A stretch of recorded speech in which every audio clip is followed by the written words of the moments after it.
আসসালামু আলাইকুম প্রিয় শিক্ষার্থীরা, আমি শিরিন সুলতানা চলে আসলাম আজকে নতুন একটি পর্ব নিয়ে। এই ক্লাসটিতে আমরা আলোচনা করব বই পড়া এই প্রবন্ধটির টাইপ। বই পড়া এই প্রবন্ধটির একটি সৃজনশীল নিয়ে আমরা আলোচনা করব। টাইপ তো না, সৃজনশীল। এই প্রশ্নটি চট্টগ্রাম বোর্ড 2025 সালে এসেছে, আমরা সেটা নিয়ে এখন এই মুহূর্তে কথা বলবো। তো চট্টগ্রাম বোর্ড 2025 সালে বই পড়া থেকে আসা একটি সৃজনশীল আমরা এখন সলভ করে ফেলি। চলো, সলভ করার আগে আমরা প্রথমে ক এবং খ নাম্বারটা আলোচনা করব, তারপর আমরা গ ঘতে যাব। কতে আছে কোন দান গ্রহণ সাপেক্ষ। আমাদের প্রশ্ন করেছে কোন দান গ্রহণ সাপেক্ষ। এরপরে প্রশ্নটা হচ্ছে ব্যাধি সংক্রামক স্বাস্থ্য নয়, এটা ব্যাখ্যা করো। আচ্ছা, তো আমরা ক নাম্বারটা আগে ব্যাখ্যা করি। দেখো, কোন দান গ্রহণ সাপেক্ষ, সেটা হচ্ছে মনোরাজ্যের দান গ্রহণ সাপেক্ষ। মনোরাজ্যের যে দান, মনের দান দেওয়া, সেটা হচ্ছে গ্রহণ সাপেক্ষ। তাহলে আমাদের উত্তর হচ্ছে ক নাম্বারটা হয়ে গেল। এবার আমরা খ নাম্বারটা দেখবো যে ব্যাধি সংক্রামক স্বাস্থ্য নয়। এই প্রশ্নটা ম্যাক্সিমাম স্টুডেন্ট বুঝতে পারে না। ব্যাধি সংক্রামক স্বাস্থ্য নয় বলতে কি বুঝাচ্ছে? দেখো, ব্যাধি মানে হচ্ছে রোগ, হ্যাঁ, আর স্বাস্থ্য নয় মানে হচ্ছে স্বাস্থ্য, ভালো জিনিস। দেখো, রোগ ব্যাধি খুব ছড়ায়, ভালো জিনিস ছড়াতে চায় না। তো লেখক এখানে বলেছে আমরা ডেমোক্রেসির গুণগুলো আয়ত্ত না করে আমরা তাদের খারাপ জিনিসগুলো গ্রহণ করেছি, ভালো জিনিসগুলো গ্রহণ করিনি।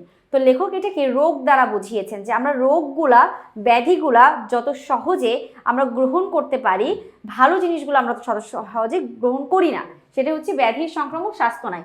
যদি এখন আমরা আমাদের বইয়ের ভাষায় এক লাইনে এই খ নম্বর প্রশ্নটা ব্যাখ্যা করতে যাই, তাহলে আমরা সেটা কিভাবে করব? দেখো, প্রমোদ চৌধুরী বই পড়া প্রবন্ধে ব্যাধি সংক্রামক স্বাস্থ্য নয় এই উক্তির মাধ্যমে জাতির মানসিক স্বাস্থ্য ও জ্ঞানের আলোর বিষয়টিকে প্রতীকী অর্থে ব্যাখ্যা করেছেন। প্রবন্ধনিক প্রমোদ চৌধুরী উক্তিটির মাধ্যমে বোঝাতে চেয়েছেন যে অজ্ঞতা, কুসংস্কার এবং মানসিক স্থবিরতা সহজেই সমাজের এক ব্যক্তির কাছ থেকে অন্য ব্যক্তির মধ্যে ছড়িয়ে পড়ে, যা হলো ব্যাধি বা রোগ। যা হলো কি? ব্যাধি বা রোগ। কিন্তু কিন্তু জ্ঞান, মননশীলতা এবং মনের স্বাস্থ্য সহজে সংক্রমিত হয় না। সুতরাং লেখক বোঝাতে চেয়েছেন যে জাতির মানসিক উন্নতি বা স্বাস্থ্য লাভের জন্য কেবল ভালো পরিবেশ বা স্বাস্থ্য যথেষ্ট নয়, প্রতিটি নাগরিককে ব্যক্তিগতভাবে সচেষ্ট হয়ে বই পড়ার মাধ্যমে জ্ঞান অর্জন করতে বলা হয়েছে। তো আমরা ব্যাধির সংক্রামক স্বাস্থ্য নয়, এটা কিন্তু আমরা সুন্দর করে এখন বুঝতে পারলাম। এবার চলে যাব গ এবং ঘ নাম্বারে। গ এবং ঘ নাম্বারে কি আছে সেটা আমরা স্পেসিফিকভাবে আলোচনা করে ফেলি। দেখো, গ এবং ঘ নাম্বারের জন্য অবশ্যই আমাদের উদ্দীপকটা পড়তে হবে, কারণ উদ্দীপক ছাড়া এটা আমরা আনসার করতে পারবো না। তো এখানে গ নাম্বারটা বলেছে উদ্দীপকের বর্ণিত শিক্ষকের মধ্যে বই পড়া প্রবন্ধের প্রতিফলিত দিকটি ব্যাখ্যা করো। তো উদ্দীপকে বর্ণিত শিক্ষকের মধ্যে বই পড়ার মধ্যে কি আছে, শিক্ষকের মধ্যে কি আছে যেটা আমরা বই পড়া প্রবন্ধের মধ্যে মিল পাবো। দেখো, তিয়াশা স্কুলের পড়া শেষ করে প্রতিদিন একটি নির্দিষ্ট সময় গল্প, উপন্যাস, প্রবন্ধ ও বিজ্ঞান বিষয়ক বিভিন্ন সময়ে গল্প কাহিনী পড়ে। স্কুলের সহজ শিক্ষা কার্যক্রমে তার রয়েছে সরব উপস্থিতি। তার গৃহশিক্ষক এই বিষয় নিয়ে প্রায় বকাবকি করেন। তিনি তিয়াশাকে বলেন, গল্প পড়ে সময় নষ্ট করে কোনো লাভ নেই, তোমার পরীক্ষায় কি এসব পড়বে? আমার দেওয়া পত্রগুলো পড়ো, নিশ্চিত এ প্লাস পাবে। আচ্ছা, তার মানে শিক্ষক একেবারে বই পড়ার বিরোধী। সে চাচ্ছে না যে তিয়াশা পরীক্ষার বা কবিতার বই পড়ুক বা অন্য কিছু পড়ুক। যাই হোক, এখন আমরা যদি এটা আলোচনা করতে যাই, হ্যাঁ, আমরা যদি এটা আলোচনা করি যে শিক্ষকের মধ্যে আসলে বই পড়ার কোন জিনিসটি লক্ষ্য করা গেছে, তাহলে সেটা আমরা এক ধাক্কায় একটু বলে ফেলি। খেয়াল করো, গ নাম্বার প্রশ্ন, উদ্দীপকে বর্ণিত শিক্ষকের মধ্যে বই পড়া প্রবন্ধে শিক্ষার ফল হাতে লাভের প্রতি গুরুত্বের দিকটি ফুটে উঠেছে। শিক্ষার লাভ হাতে হাতে পাওয়ার, অর্থাৎ বই পড়া প্রবন্ধে শিক্ষক চাচ্ছে যে শিক্ষা লাভটা পাইতে, সে শিক্ষিত হবে, সে শিক্ষা অর্জন করবে, সে পরীক্ষা দিবে, পাশ করবে এবং একটা সময় টাকা ইনকাম করবে, এইটাই উদ্দীপকের শিক্ষক চাচ্ছে। তো বই পড়া প্রবন্ধে প্রবন্ধকার বলেছেন শিক্ষার মূল উদ্দেশ্য হলো জ্ঞান লাভ করা। শিক্ষার মাধ্যমে নিজেকে সমৃদ্ধশালী করতে হবে, আত্মার উন্নতি করতে হবে শিক্ষার মাধ্যমে। কিন্তু সমাজের বেশিরভাগ মানুষ মনে করে শিক্ষার উদ্দেশ্য হলো পরীক্ষায় পাস এবং চাকরি পাওয়া। শিক্ষাকে অর্থ উপার্জনের বাহক হিসেবে গণ্য করে। তাই শিক্ষার মূল উদ্দেশ্য থেকে বর্তমান ছাত্রছাত্রীরা সরে যাচ্ছে। তারা বিদ্যাকে গলদ্ধকরণ করে এবং পরীক্ষায় পাশ করে। গলদ্ধকরণ বলতে হচ্ছে গিলে খাচ্ছে, একদম জোর করে যেটা গিলে খাওয়াটাকে বোঝায়, সেটাই কি হচ্ছে গলদ্ধকরণ করে ফেলছে। এরপর দেখো, আমাদের উদ্দীপকের বর্ণিত শিক্ষক প্রকৃত শিক্ষা অর্জন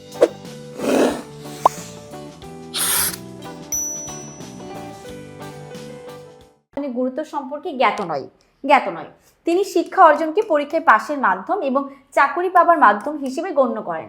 শিক্ষার প্রকৃত উদ্দেশ্য সম্পর্কে তিনি অবগত নন। তিনি সুশিক্ষিত হওয়ার চেয়ে পরীক্ষায় পাশ করাকেই বেশি গুরুত্ব দিয়েছেন। তার শিক্ষার্থী ইতিহাস, গল্প, উপন্যাস, প্রবন্ধ ও বিজ্ঞান বিষয়ক বই পড়ে নিজেকে সমৃদ্ধশালী করতে চায়, কিন্তু এতে উদ্দীপকের শিক্ষক তাকে বকাঝকা করেন। তিনি বলেন এই সব বই না পড়ে তিয়াসা যেন তার দেওয়া নোটগুলো পড়ে, তাহলে সে A+ পাবে, তাহলে সে করবে A+ পাবে। তো উপরোক্ত এই আলোচনা থেকে বলা যায় উদ্দীপকের শিক্ষক ও বই পড়া প্রবন্ধ শিক্ষার ফল হাতে লাভের বিষয়টির উপর প্রতিফলিত করা হয়েছে। তো আশা আমরা বুঝতে পেরেছি উদ্দীপকের শিক্ষক সে বই পড়া হাতে হাতে শিক্ষা লাভ করার যে ব্যাপারটি সেটা এখানে তিনি বোঝাতে চেয়েছেন। এবার আমরা যাব হচ্ছে তোমাদের ঘ নাম্বার প্রশ্নটা। তো ঘ নাম্বার প্রশ্নটার জন্য আমাদের অবশ্যই উদ্দীপক দেখতে হবে আর প্রশ্নটা তো দেখতেই হবে। দেখো এখানে ঘ নাম্বারে কি বলেছে, ঘ নাম্বার প্রশ্নে বলা হচ্ছে উদ্দীপকের বর্ণিত তিয়াসার চেতনা বই পড়া প্রবন্ধের প্রত্যাশিত জগতের জন্য উপযুক্ত করে তুলবে। হ্যাঁ, আমরা দেখতে পেয়েছি মন্তব্যটি একেবারেই যথার্থ। আমরা তিয়াসাকে দেখতে পেয়েছি সে বই পড়ছে, পড়ালেখার পাশাপাশি সে কবিতার বই পড়ছে এবং এই বইটা আমাদের জাতিকে উন্নত করবে, আমাদের জাতিকে আরো শিক্ষার ফল লাভ করবে। তাহলে আমরা উদ্দীপকের প্রশ্নটার সঙ্গে অবশ্যই যথার্থ মন্তব্য করতে পারি। এখন এই প্রশ্নটা আমরা 4 নাম্বার, আমরা 4টি প্যারা করে সাজিয়েছি, সেটা কিভাবে সাজানো হয়েছে সেটা তোমাদের সঙ্গে আলোচনা করব। দেখো ঘ নাম্বার প্রশ্ন, উদ্দীপকে বর্ণিত তিয়াসার চেতনা বই পড়া প্রবন্ধের প্রত্যাশিত জগতের জন্য উপযুক্ত করে তুলবে। মন্তব্যটি যথার্থ, কারণ উক্ত প্রবন্ধের লেখক শিক্ষার্থীদের পাঠ্য বইয়ের বাইরে বই পড়ে বিচিত্র বিষয় জ্ঞান অর্জনের কথা বলেছেন। এক্স্যাক্টলি, নিজের বইয়ের পাশাপাশি আরো অনেক বই পড়তে হবে, যে বই পড়লে আমাদের জ্ঞান আরো বেশি বৃদ্ধি পাবে। বই পড়া প্রবন্ধে লেখক মানুষের মধ্যে বই পড়ার অভ্যাস তৈরির গুরুত্ব তুলে ধরেছেন। তিনি মনে করেন সাহিত্য চর্চা হলো শিক্ষার অঙ্গ। লাইব্রেরিতে মানুষ স্বেচ্ছায় না বিচিত্র বিষয়ে জ্ঞান আহরণ করতে পারে, যা মানুষের জীবনকে জ্ঞান সমৃদ্ধ করে। পুঁথিগত বিদ্যা কখনো মানসিক বিকাশ ঘটাতে পারে না। এই বিদ্যা শুধুমাত্র পরীক্ষায় পাস এবং চাকরি লাভের হাতিয়ার হিসেবে কাজ করে।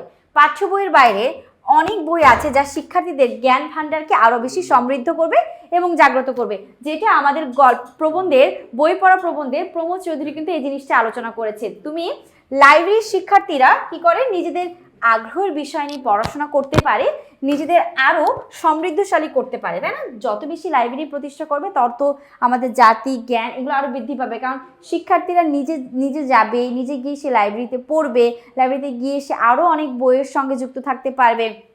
তো এটা আমাদের আরো বেশি দরকার। বই আছে, পাঠ্য বইয়ের বাইরে অনেক বই আছে যা শিক্ষার্থীদের জ্ঞান ভান্ডারকে একেবারে সমৃদ্ধ করে। লাইব্রেরি শিক্ষার্থী নিজেদের আগ্রহের বিষয় নিয়ে পড়াশোনা করতে পারে, নিজেদের আরো সমৃদ্ধশালী করতে পারে। শুধু পরীক্ষায় পাস বা চাকরি পাওয়ায় বিদ্যা অর্জনের লক্ষ্য নয়, বরং জ্ঞানের ভান্ডারকে পরিপূর্ণ করাও বিদ্যা অর্জনের একেবারে উপযুক্ত লক্ষ্য। এরপর দেখো উদ্দীপকে তিয়াসার মধ্যে নানান বই পড়ার আগ্রহ দেখা যায়।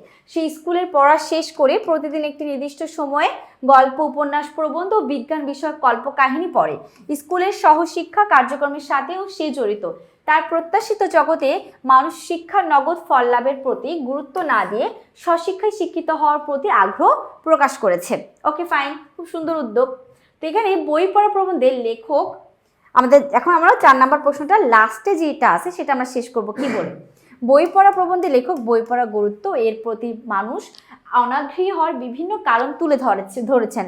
এগুলোর মাধ্যমে তিনি মূলত মানুষের মধ্যে একটি জগৎ সৃষ্টি করতে চেয়েছেন যেখানে মানুষ প্রকৃত শিক্ষায় শিক্ষিত হবে।